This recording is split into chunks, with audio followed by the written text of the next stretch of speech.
एक छोटे से गांव में रामदीन नाम का एक किसान रहता था। उसका परिवार बड़ा था, बूढ़ी माँ, पत्नी और दो छोटे बच्चे। उसका जीवन खेतों और मजदूरी के सहारे चलता था। हर दिन सुबह सूरज निकलने से पहले वह खेतों की ओर निकल पड़ता और देर शाम घर लौटता। मेहनत तो बहुत करता, पर किस्मत जैसे उससे रूठी हुई थी। कई सालों से बारिश ठीक से नहीं हो रही थी, फसलें बार बार सूख जाती थीं। कर्ज बढ़ता ही जा रहा था और घर की हालत दिन ब दिन खराब होती जा रही थी। एक साल गांव में भयानक सूखा पड़ा। रामदीन की सारी मेहनत मिट्टी में मिल गई। जब वह सूखे खेत को देखता तो आंखों में आंसू भर आते।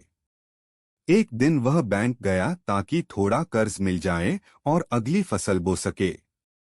पर बैंक वालों ने कागजी औपचारिकताओं और पुराने कर्ज का हवाला देकर उसे साफ साफ मना कर दिया। निराश होकर वह थकाहारा घर लौटा। घर पहुंचते ही उसने अपनी पत्नी को बैठे हुए रोते देखा। बच्चों ने 2 दिन से पेट भरकर खाना नहीं खाया था। यह देखकर रामदीन का दिल पिघल गया। उसकी बूढ़ी माँ ने उसके सिर पर हाथ रखकर कहा, बेटा, हिम्मत मत हार। भगवान पर भरोसा रख, मेहनत कभी बेकार नहीं जाती।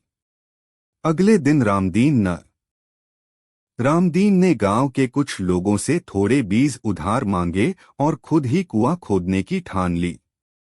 लोग हंसते थे, कहते, अकेला क्या कर लेगा? बिना पैसे और साधन के कुआं कैसे बनेगा?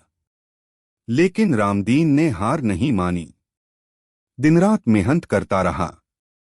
उसके हाथों में छाले पड़ गए, शरीर थककर टूट जाता, मगर मन जीतने को तैयार था। धीरे धीरे गांव के कुछ लोग उसकी लगन से प्रभावित हुए और मदद के लिए आगे आने लगे। कई हफ्तों की मेहनत के बाद आखिरकार कुएं से पानी निकल आया। उस दिन गांव भर में खुशी की लहर दौड़ गई। रामदीन के खेत में फिर से हरियाली लौट आई और अगले मौसम में उसकी फसल पूरे गांव में सबसे अच्छी हुई। रामदीन ने न केवल अपना घर बचाया, बल्कि पानी की वजह से पूरे गांव की खेती सुधर गई। उसके संघर्ष ने सभी को एक बात सिखाई, मुश्किलें चाहे कितनी भी बड़ी क्यों न हो, यदि हिम्मत और मेहनत साथ हो तो जीत मिलकर रहती है।